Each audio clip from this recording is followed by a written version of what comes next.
चलिए हम आपको ले चलते हैं बायोलॉजी में। बायोलॉजी में भी आपको जो चैप्टर डिस्कस करें वो चैप्टर का नाम है diversity in the living world unit से चैप्टर लिया गया है the living world chapter. Living world chapter में भी आपको क्लासिफिकेशन डिस्कस करें तो देखिए यहाँ पर देखिए कुछ इन्फॉर्मेशन है जो आपको याद रखना है, जरूरी है, जो एग्जाम में कई बार पूछा जाता है, बार बार पूछा जाता है, चाहे बोर्ड का एग्जाम हो, कॉलेज का एग्जाम हो या नीट का हो, एम्स का एग्जाम हो, बायोलॉजी कहीं लेमार्क एक वैज्ञानिक का नाम है। Lamarck propose the term phylogeny. तुमसे पूछेगा ये जो फाइलोजेनी वर्ड है, ये फाइलोजेनी जो टर्म है जिसका मतलब क्या होता है, विकास, क्या होता है, विकास, इवोल्यूशन, विकास। इस फाइलोजेनी टर्म को दिया कौन, इस फाइलोजेनी टर्म को दिया कौन, लेमार्क नाम का वैज्ञानिक। लेमार्क नाम का वैज्ञानिक फाइलोजेनी टर्म को दिया। उसके बाद एक और वैज्ञानिक है चार्ल्स डार्विन। कौन सा नाम है, चार्ल्स साइंटिस्ट जो है बायोलॉजी में बहुत फेमस साइंटिस्ट है।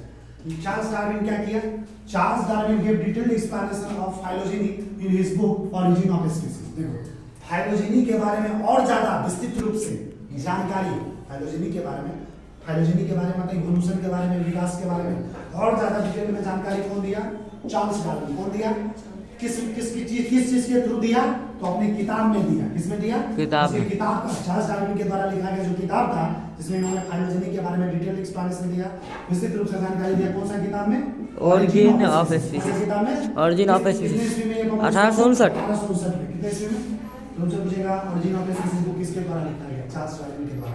ये बुक में क्या चीज ऐसा है, फाइलोजेनी चीज का चर्चा है, इवोल्यूशन के बारे में। कब पब्लिश किया गया, 1859 में। लेमार्क क्या किया, फाइलोजेनी टर्म दिया। अब आगे देखो तरीका, it was most popular book of its time.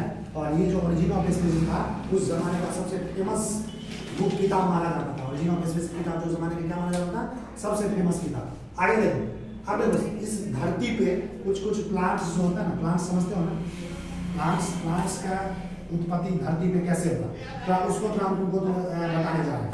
जैसे देखो सबसे पहले कौन आया, थैलोफाइटा। सबसे पहले कौन आया, थैलोफेंटा। सबसे पहले प्लांट्स, सबसे पहला प्लांट्स इस धरती पे सबसे पहले जो प्लांट्स है क्या नाम था उसका, थैलोफाइटा। फिर थैलोफाइटा के बाद कौन आया, ब्रायोफाइटा। ब्रायोफाइटा। क्या नाम है, ब्रायोफाइटा। ब्रायोफाइटा के बाद कौन आया, टेरिडोफाइटा। कौन हुआ, टेरिडोफाइटा में पी साइलेंट होता है, पी को पढ़ा नहीं जाता, याद रखना। कहां से पढ़ते हैं, टी से लिखा जाता है स्पेलिंग में पी, लेकिन ये पी क्या होता है, साइलेंट, इसको पढ़ा नहीं जाता। जैसे चाकू पढ़ते हो ना, चाकू को क्या बोलते हो, नाइफ। नाइफ में के को नहीं पढ़ा जाता, तो सर ये पी साइलेंट होता है। तो सबसे पहले कौन आया, थैलोफाइटा। थैलोफाइटा के बाद किसका इवोल्यूशन हुआ, ब्रायोफाइटा के बाद किसका इवोल्यूशन हुआ, टेरिडोफाइटा। टेरिडोफाइटा के बाद कौन आया, जिम्नोस्पर्म। जिम्नोस्पर्म के बाद कौन आया, एंजियोस्पर्म। ये सबसे एडवांस प्लांट्स माना जाता है। क्या माना जाता है, सबसे एडवांस प्लांट्स। समझ में आ रहा है, तो याद रखना। नोट करके देखो क्या लिखा, phylogenetic classification is also known as cladistic classification. देखो याद रखना, ये जो फाइलोजेनेटिक क्लासिफिकेशन है जो इवोल्यूशन पे बेस्ड होता है, आधारित होता है, इसको और किस नाम से जानते हैं, इसको क्लैडिस्टिक क्लासिफिकेशन बोला जाता है। क्या कहा जाता है, क्लैडिस्टिक क्लासिफिकेशन। देखो चौथा नंबर पे आप जो क्लासिफिकेशन अगला है जो आपके बीच डिस्कस करना है उसका नाम क्या है, फिनेटिक क्लासिफिकेशन। क्या नाम है, फिनेटिक क्लासिफिकेशन। क्या नाम है, फिनेटिक क्लासिफिकेशन को क्या बोलते हैं, न्यूमेरिकल क्लासिफिकेशन। क्या बोलते हैं, न्यूमेरिकल। फिनेटिक क्लासिफिकेशन को क्या बोलते हैं, न्यूमेरिकल। जानते हैं, देखना जा रहा है कि फिनेटिक क्लासिफिकेशन यानी न्यूमेरिकल क्लासिफिकेशन में आखिर क्या क्या होता है। देखो क्या लिखा है, in this classification plants are classified on the basis of number of similarity and dissimilarity। कह रहा है फिनेटिक क्लासिफिकेशन यानी न्यूमेरिकल क्लासिफिकेशन में किसी भी प्लांट्स को उसके समानता और असमानता, सिमिलरिटी और डिसिमिलरिटी मतलब हुआ समानता और असमानता के आधार पर क्या किया जाता है, क्लासिफाई किया जाता है, वर्गीकृत किया जाता है। आगे this classification is easily carried out by using computers and it is based on all other characteristics. और ये जो क्लासिफिकेशन है फिनेटिक क्लासिफिकेशन, न्यूमेरिकल क्लासिफिकेशन किस चीज से कैरी आउट करता है, इसका सारा चीज किस चीज पे होता है, कंप्यूटर के थ्रू। किस चीज के थ्रू होता है, कंप्यूटर के थ्रू इसका इंफॉर्मेशन डाटा इनकम होता है। और ये सब इसमें ऑब्जर्वेबल कैरेक्टरिस्टिक्स को दिखाया जाता है। समझ में आ रहा है, तो लेकिन इधर देखिए आगे लिखेंगे phenetic classification, numerical classification. In this classification number and codes are assigned to all the characters and the data are then prepared and then processed. करा इस फिनेटिक और न्यूमेरिकल क्लासिफिकेशन में प्रत्येक कैरेक्टर को क्या दिया जाता है, नंबर दिया जाता है, कोड्स बनाया जाता है। नंबर ऑफ कोड समझता है ना, संख्या ऑफ कोड बना दिया जाता है। This organism which have those organism which have maximum similarities are placed in same group.